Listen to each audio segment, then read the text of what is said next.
Qui sont ces pasteurs qui font le pari audacieux de lancer une église dans un milieu hostile au christianisme? Nous avons rencontré l'un d'entre eux en Inde. Nous l'appellerons Thomas pour des raisons de sécurité. Thomas vient d'une région au nord de l'Himalaya. Il a implanté plusieurs églises dans différents endroits d'Inde. En tout, ce sont au moins 500 personnes qui bénéficient de ses soins pastoraux. Un jour, cet homme eut la conviction de devoir implanter une église au Pendjab. Il a tout d'abord jeûné et prié dans cette région plusieurs mois avant de commencer à annoncer l'évangile. Et des portes ont commencé à s'ouvrir. On l'écoute. Un jour, on a reçu un appel disant qu'une fille avait été mordue par un serpent. Ils avaient besoin de prière à l'hôpital. Avant cela, j'avais prié « Dieu, donne-moi des occasions pour que je puisse aller vers eux pour le ministère et leur montrer la puissance de l'Évangile. » Alors, je suis parti à l'hôpital. J'ai vu une fille allongée sur le dos et son corps était complètement noir à cause du poison dans son corps. J'ai demandé aux médecins les chances de survie de la jeune fille. Ils ont dit « Aucune chance. Il y avait 99,9% de risque pour qu'elle meure. » Lorsque j'ai posé cette question, toute la famille de la fille s'est mise à pleurer parce que la fille ne respirait même pas. J'ai dit « Ne vous inquiétez pas, nous prierons. La prière est puissante, Dieu peut ressusciter les morts. » Le corps médical et les membres de la famille ont tous entendu mes paroles. Et nous avons prié, et en 15 minutes de prière, nous avons vu la puissance de Dieu. Nous avons commandé à cette fille de se lever et après 15 minutes, elle s'est levée et a demandé un verre d'eau. Ce fut une grande ouverture pour le Pendjab. Tout le monde a vu la puissance de Dieu et les gens sont venus dans mon assemblée. Mais avec la croissance de cette église, la persécution est arrivée. Thomas nous raconte. Des gens sont venus pour m'emmener dehors. Ils demandaient « Pourquoi tu convertis notre peuple? Pourquoi tu leur donnes de l'argent et tu leur fais changer de religion ?» J'ai répondu « Non, je n'ai donné d'argent à personne et je n'ai converti personne. Vous pouvez leur demander si je leur fais changer de religion. Je parle simplement de l'amour du Seigneur Jésus-Christ et de ce qu'il a fait pour nous. » Et pendant que je parlais, quelqu'un m'a frappé sur le nez, j'ai commencé à saigner. Je protégeais mon visage avec mes mains. Ils ont commencé à me frapper avec des bâtons, avec leurs pieds et leurs poings.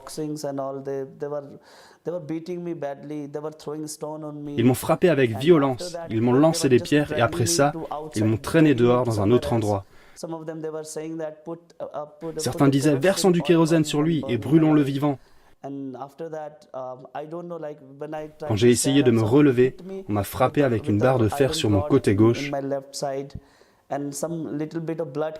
Du sang est sorti de mes oreilles et je me suis évanoui. Je sentais que des gens me frappaient et quand j'ai ouvert mes yeux, j'étais en prison. Thomas aura mis 4 mois pour se remettre de ses blessures. Lorsque nous l'avons rencontré, nous lui avons demandé s'il avait pardonné à ses agresseurs. La réponse fut bouleversante. Plein de gens, d'organisations chrétiennes, se sont présentés quand j'étais à l'hôpital. Des commissions pour les droits de l'homme sont venues me voir et m'ont dit « S'il vous plaît, donnez-nous un nom pour que nous portions plainte. » J'ai répondu « Non, je ne veux pas porter plainte contre eux. » Parce qu'ils ne savent pas ce qu'ils ont fait. Je continue à prier pour ce village, parce qu'il faut que tous ces villageois sachent qui est Jésus. Je les ai pardonnés, bien sûr. Je les aime. L'action, c'est prier. En Inde, de nombreux pasteurs demandent d'être soutenus dans la prière. Ils doivent faire face à un tel rejet, une telle persécution, qu'ils risquent même de perdre la vie.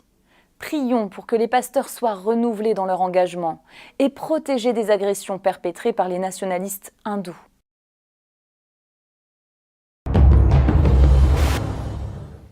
L'apôtre Thomas, incrédule, a dû toucher les blessures de Jésus-Christ pour croire en sa résurrection. Selon la tradition, cet apôtre aurait pourtant apporté l'évangile en Inde. Quoi qu'il en soit, aujourd'hui de nombreux Indiens croient avec une foi ferme que Jésus-Christ est ressuscité. Comme ces 2 femmes fragiles, d'origine modeste, dont la société ne veut pas, mais qui pourtant ont reçu la force d'affronter avec courage la persécution, sans jamais renier leurs convictions. On les écoute. ಬೇಗ ಸಿಗನಿ ಬೆಸ್ಪಿಂದ samila vaselu na gajan japa jase astero jase avangane hise an samila en anu sate penuselu mase penuseli jananga anu bahar hase yaru bate rajan japa ba sindur kah paseru yaru gokonan tok paseru iselama kondanga hase enga samila jaderi sekan pihpan jodi kristen aderi sekani raspani jane kondang hindes piser e ajibagam gosadi Batare to girjai du brikter embade jakutaku mai kristanit ka gule brikteru enga amu tajibaga marga nanga rahiata yar emberta brikkiteru emberta e hinga jananga tare rembe isase rembe ka am 3 dina sorutani manjananga ijo bajan samila ataka bina ini barahiaba en bangana midang hansase emananga me game kaara na te abana kaara te na idugude serbila beto nari niga mase enge amete na idutani sadano je konosi tabla mutabe mase sinda danda be mase bibeiso idugudi bei mase na dibeskai du mase beskarai idu bei sara mehana na ngam si dukhoistate. En Inde, plusieurs organisations militantes hindoues s'engagent dans des campagnes de reconversion.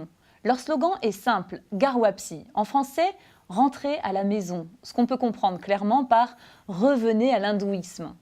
Pour ces militants, l'Inde est hindoue et doit rester hindoue.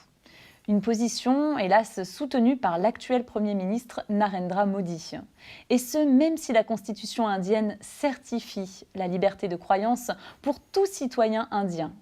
Des pasteurs protestants sont régulièrement agressés, des églises sont attaquées et des chrétiens menacés. Pourtant, de nombreux croyants tiennent ferme face aux persécutions. Comme ce pasteur qui affirme « Jésus-Christ a connu la persécution. Il nous demande de le suivre, même au travers de la persécution. C'est la raison pour laquelle je continue mon ministère avec l'aide de Dieu. » En décembre 2014, un responsable d'une organisation nationaliste hindoue a déclaré que d'ici 2021, il souhaitait qu'il n'existe plus de minorités non hindoues dans ce pays. Or, cette déclaration est d'autant plus inquiétante que les actes antichrétiens se déroulent en toute impunité en Inde.